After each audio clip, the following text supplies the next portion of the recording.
അപ്പോൾ നിങ്ങൾക്ക് ഇന്ന് കാണിച്ചു തരാൻ പോകുന്നത് യവന സുന്ദരി എന്നുള്ളൊരു പാട്ടുണ്ടല്ലോ. യവന സുന്ദരി, ആ പാട്ടിൻ്റെ അവസാനത്തെ ഹമ്മിങ്, ശ്രുതി 2 അവസാനം ഒരു ഹമ്മിങ് ഉണ്ട്, ഡ്യുവറ്റ് പാടുന്നത്, അതായത് രണ്ടാളും കൂടി പാടുന്നത്. അതിൻ്റെ സ്വരം പറഞ്ഞുതരാം. സരിഗ റിഗ റിഗ പരിഗ, ശ്രുതി 2. സരിഗ റിഗ റിഗ പരിഗ ദപ മപ ദസ റിസ നിസ നീ ദപ റിഗ മദ പ സരി നിസ ഗ. അതൊന്നുകൂടി.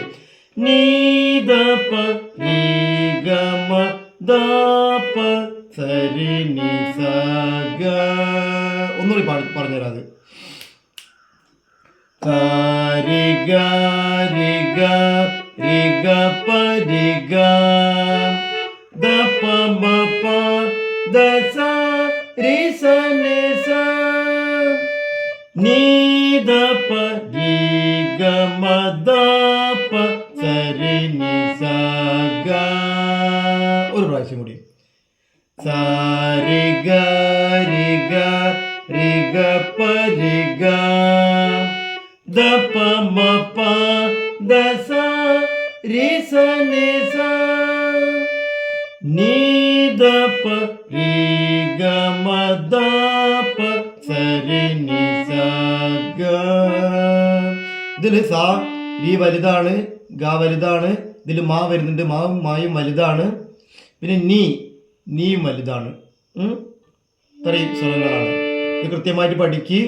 ഇനി ഞാൻ നമ്മൾ ചന്ദന ലേപ സുഗന്ധം ഒരു പാട്ടുണ്ടല്ലോ, ചന്ദന ലേപ സുഗന്ധം, വടക്കൻ വീരഗാഥ. അതിൽ ഹമ്മിങ് ഉണ്ടല്ലോ, ഇടയ്ക്ക് വെച്ച് 2 ഹമ്മിങ് ഉണ്ട്, പല്ലവിയിലും അനുപല്ലവിയിലും. അതൊന്നും കൂടി ഇതിൽ ആഡ് ചെയ്യാം. ഗപദ നിദപ ഗപദ നിദപ ഗപ സ നിദപ മഗരിഗ മഗരിഗ സ, മഗരിഗ സ ആണേ, സോറി. അപ്പൊ ഗപദ നീ ചെറുതാട്ടോ, ഇതിൽ മാ ചെറുത്, നീയും ചെറുത്, മായും ചെറുത്, 2 ശ്രുതി തന്നെ.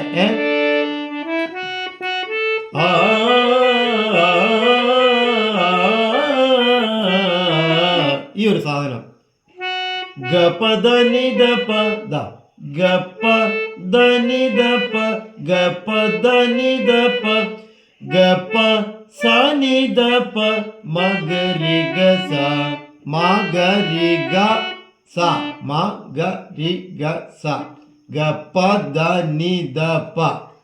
മനസ്സിലായില്ലേ? ചൂടി മെല്ലെ പറഞ്ഞുതരാം. ഗപദ നിദപ ഗപദ നിദപ ഗപ സ നിദപ മഗരിഗ സ മഗരിഗ സ. അതാണ്.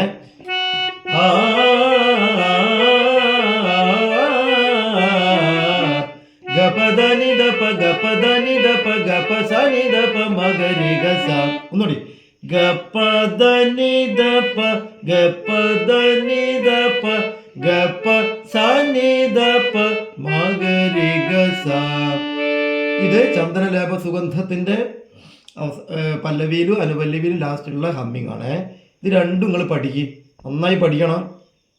നല്ല ഫിംഗറിംഗ് ഒക്കെ ചെയ്ത് എക്സസൈസ് ഒക്കെ ഞാൻ ഇടയ്ക്ക് തരുന്നുണ്ട്, കുറച്ചൊക്കെ ഉണ്ട്. അതൊക്കെ നോക്കി ചെയ്തിട്ട് ഫിംഗറിംഗ് ഒന്ന് നന്നായിട്ട് ഫ്ലെക്സിബിൾ ആയി കഴിഞ്ഞാൽ നിങ്ങൾക്ക് ഇതൊക്കെ സുഖമായിട്ട് വായിക്കാം.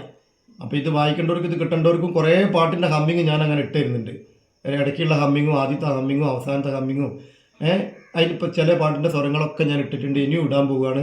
അപ്പോൾ ഇതിലിത് കേട്ട് ഇതിനെ ഫോളോ ചെയ്ത് നിങ്ങൾ മുന്നോട്ട് പോയാൽ മതി, നല്ല ഹാർമോണിസ്റ്റായി മാറും. അപ്പോൾ നിങ്ങൾ പഠിക്കേണ്ട കടമ നിങ്ങളതാണ്, കാണിച്ചു തരേണ്ട കടമ എൻ്റെതുമാണ്. ഓക്കെ, അപ്പോൾ നന്നായി പഠിക്കുക, നന്നായി വായിക്കാൻ ശ്രമിക്കുക. ഓക്കെ.